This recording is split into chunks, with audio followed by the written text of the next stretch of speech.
Alright, in this video I was asked to show the mnemonic that I use to remember the hormones of the hypothalamus and the pituitary, their tropic hormones of the anterior pituitary, and then their target organs and cells. It's kind of a goofy mnemonic, but stick with it, listen through the entire thing, and chances are it's probably goofy enough to where you just might remember it.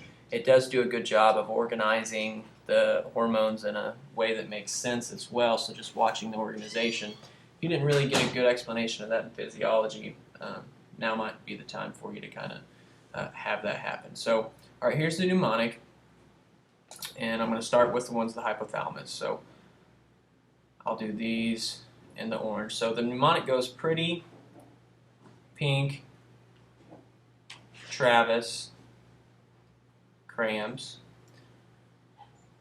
And this is a two-part mnemonic, so that's the first part. I'm going to draw a line down the middle of the page, show kind of a separation there. And this is the second part. Great Gin, Great Gin's gangster. Alright, GNR there for gangster. Alright, so let's go back to the first part here. So we got Pretty Pink, Travis Crams. Second part is Great Gin's gangster. On the first, these are the hypothalamic hormones. And what I mean by that is all of these guys up here in this kind of category, these are in the hypothalamus. So, think of the hypothalamus over here, and you've got up here, two little neurosecretory cells that give signals down to the posterior pituitary gland to secrete like oxytocin and ADH and all that stuff. And then you've got the anterior pituitary hormones, which is what I'm talking about right now. Well, these hormones in this blue box are up here in the hypothalamus. They're going to go down and communicate with the tropic hormones to then go on to the body. So this is the mnemonic for the first part of the hypothalamic hormones. So let's go on the first part of the mnemonic to the anterior pituitary. So we've got Pretty Pink, forget. Pretty Pink, Travis Crams, right? Great Gin's gangster. Once we're done with these, all we do is add an H, because they're hormones, right? H for hormones. TRH. Hormones, CRH. Hormone. On the Great Gin's gangster, we do it the same color. They like to have two H's. Growth hormone releasing hormone, growth hormone inhibiting hormone, and then this is just the gonadotropin hormone. So you just have to remember that on the second part of the mnemonic. The Great Gin's gangster likes two H's. All right, so let's talk about the anterior pituitary hormones. All right, so I've got Pretty Pink, Travis Crams, and let me rewrite my Travis here because it's kind of gobbled together to a point now where you can't even really read it. That's T-R-H.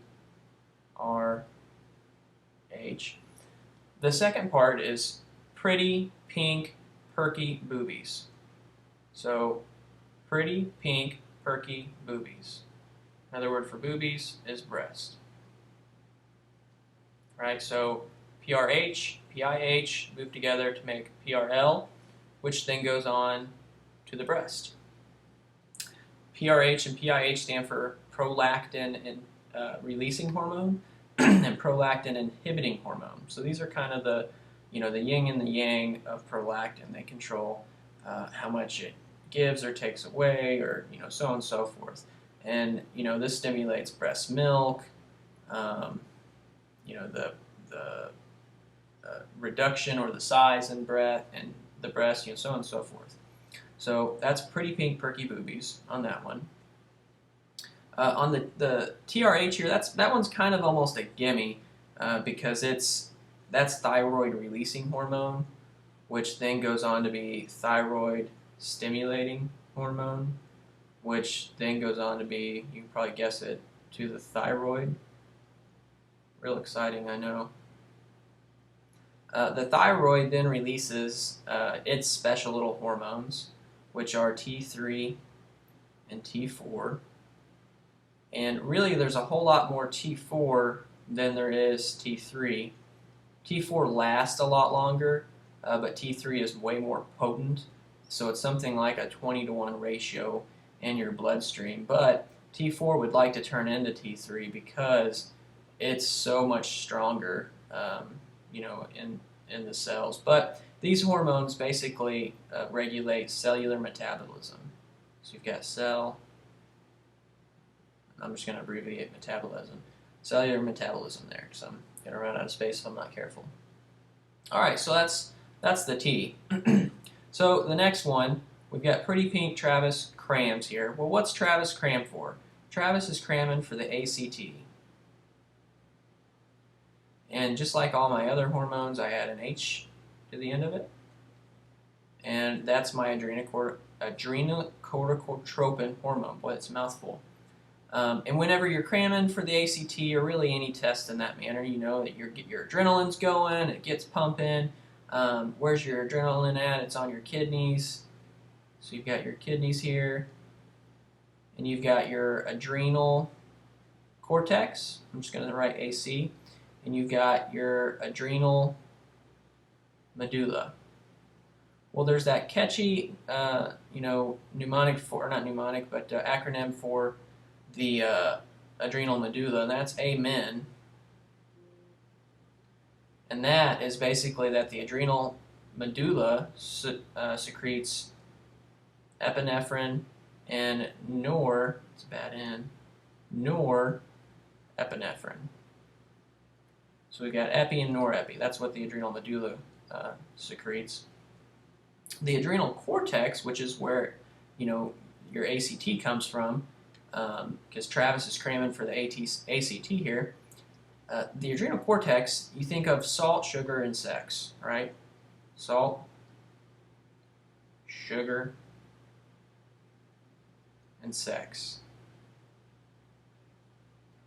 All right, well, and let me resect this down just a little bit more. Salt, you have the mineral corticoids. And if you've ever played with any, maybe when you were a kid, with any of those mineral rocks, maybe at the, at the zoo or in a cave or anything like that, or if you had them growing up, maybe if you were a geeky kid like me, you had that, and then touched your mouth with them, you may have noticed that they might have been salty. That's how I remember mineral corticoids are salt. Salt in your body is, or in this instance for what we're getting at, is very homologous to aldosterone. Aldosterone. When you hear aldosterone, it's really helpful if you think of Lasix, the drug Lasix. The drug Lasix increases salt, and it decreases potassium. I'll put K for potassium. So aldosterone is going to work very similar, or at least do the same thing that Lasix is. That'll help you keep the salt and potassium straight in your mind if you think of Lasix. Well, the sugar portion, let me scroll down just a little bit more, is a little bit easier. It's glucocorticoids. I think I'm spelling this right. You should never, corticoid, maybe. You should never take any of my spelling at face value. So, glucocorticoids, that's going to be your sugar. And with sugar, you're going to have, it's going to be sugar and cortisol. And it's almost a little helpful to think of sugar and cortisol together, because if you've got too much cortisol, just like if you eat a diet high in sugar, you're going to get fat. Well, if you have too much cortisol, you're going to end up with Cushing's disease, where you have a whole lot of extra Cushing. I'll talk more about this in a separate video. But where you have a whole lot more of extra Cushing, and you're plumped up, you've got a moon face, you have a whole lot of truncal obesity, you're fatter. Whereas if you have just the opposite, not enough cortisol, you have a thing called Addison's disease. And with this, you're tired, you don't have any, you have muscle wasting, you're a lot thinner, so on and so forth. You can get it from a lot of steroids, long-term steroid use, stuff like that. But it's kind of the opposite of Cushing's. So that's glucocorticoids. Next we have the androgens, and the case with the kidneys and the androgens, or the adrenal glands and the androgens, you have androgens for men, androgens for guys, and you have estrogens for women. And these don't affect a whole lot in this function. That's more of a gonadotropin response, and we'll get into that when I get to those. But those are basically the target areas with those. So that's the mnemonic for that. You got pretty pink Travis cramps, pretty pink perky boobies for the PRL. TRH is thyroid releasing hormone, thyroid stimulating hormone, goes to the thyroid. You've got T3 and T5, and that controls cell metabolism. Then you've got Travis cramming for the ACT, which gets his adrenaline going, for the adrenal cortex. Adrenal cortex, we've got salt, sugar, sex, right? Easy enough. All right, so let's move on to these over here. All right, we've got our mnemonic on the right side here. That was Great Jen's Gangster. Well, if you remember from this side, the first two hormones over here form together to regulate one hormone. Well, it's not going to be any difference in this one. These two hormones are going to form together to regulate another hormone, just as prolactin releasing hormone and prolactin inhibiting hormone did. So our mnemonic for that is really simple. It doesn't change at all. For the right side, it was Great Jen's Gangster. Now it's going to be Great Jen's Gangster. I add an H to it, just like I do all my others, and there we go. We've got growth hormone releasing hormone, growth hormone inhibiting hormone. Both of those work together to balance out growth hormone. Growth hormone then in turn, Great Jen's Gangster, right? What do gangsters do?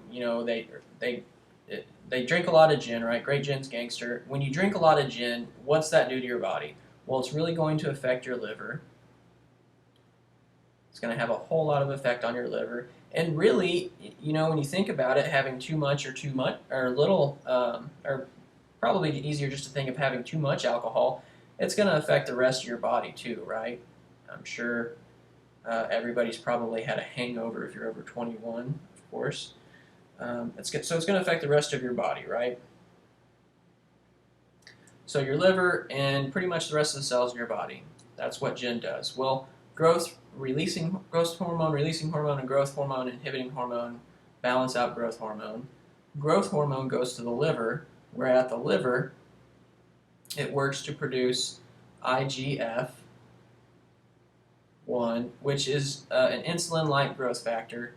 That's what causes your muscles to get big, or stay the same size, or your bones to grow, so on and so forth. In kids, if you have too much of this, it can cause acromegaly. And adults with acromegaly, kids get taller and their organs grow, but they get taller because the epiphyseal plate on their bones has not closed. In adults, it has closed, so more commonly than not, they get like fat hands, fat jaw, protruding frontal bone, things like that, because they grow outwards. It causes the bones to grow so much. They'll get heart failure and stuff like that because the organs grow so much. All that takes place in the liver. Your liver is a very important organ, arguably one of the most important organs in your body. Also, if you get an increase in growth hormone like this, you'll oftentimes see hyperglycemia. You may have noticed that what the growth hormone goes and does and produces in the liver was insulin-like growth factor 1. There's not a whole lot of evidence or reason behind why hyperglycemia occurs in cases of oversaturation of growth hormone or overproduction of growth hormone, but we know it's an insulin dependency, and we know it has, or not dependency, an insulin resistance, and we know it has something to do with this insulin growth factor. There's a whole lot of other steps and factors that goes with it, but kind of to sum it up as best I can, your body is kind of either confused that it has enough insulin already because of over-secretion of this insulin like growth factor, or this insulin growth factor binds to the receptor cells that insulin would normally bind to, and insulin can't get into it. So that's what actually causes the hyperglycemia with oversecretion of growth hormone. So something to know there. All right, so that's the second part, or first part of our second part of our mnemonic here. What's a mouthful? So we've got great gin's gangster right here. When gangsters drink a lot of gin, it affects their liver, pretty much the rest of their body. Over here, I've got my gangster portion of my mnemonic. Well, what do gangsters love? Gangsters love fat balls. Another word for balls are the gonads, right? I've got luteinizing hormone here and follicle stimulating hormone here. Both of those go together to affect the male and female gonads. Luteinizing hormone, I believe, goes in to stimulate the production of sperm. Follicle stimulating hormone, I think, has to do with the epididymis in men.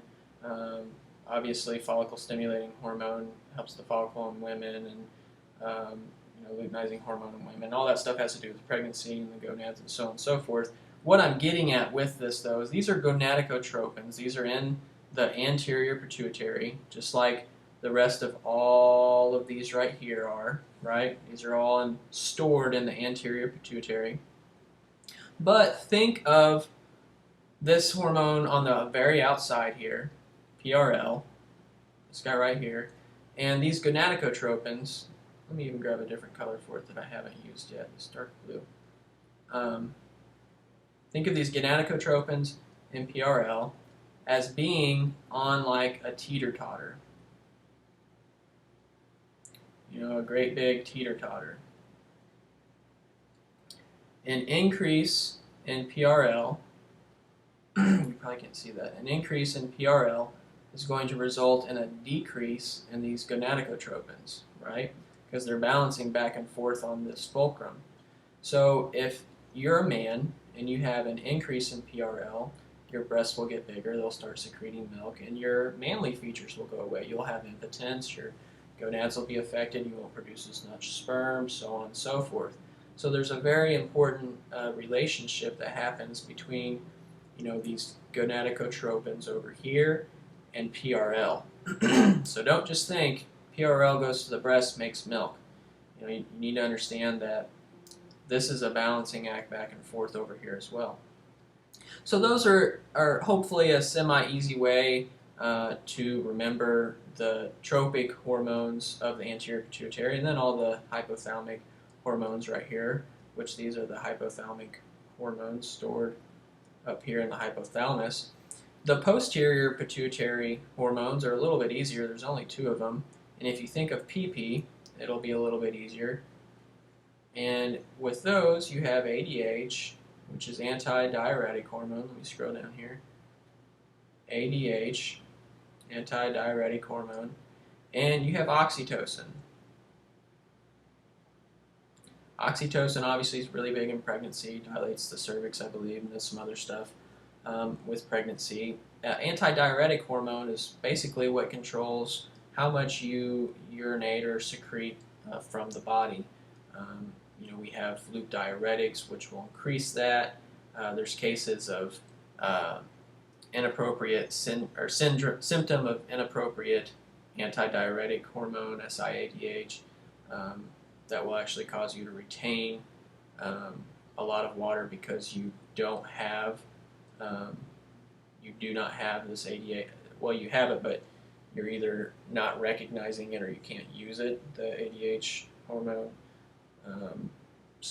Or you're not retaining it, I'm sorry, you're going to be getting rid of it with SIADH and holding on to it.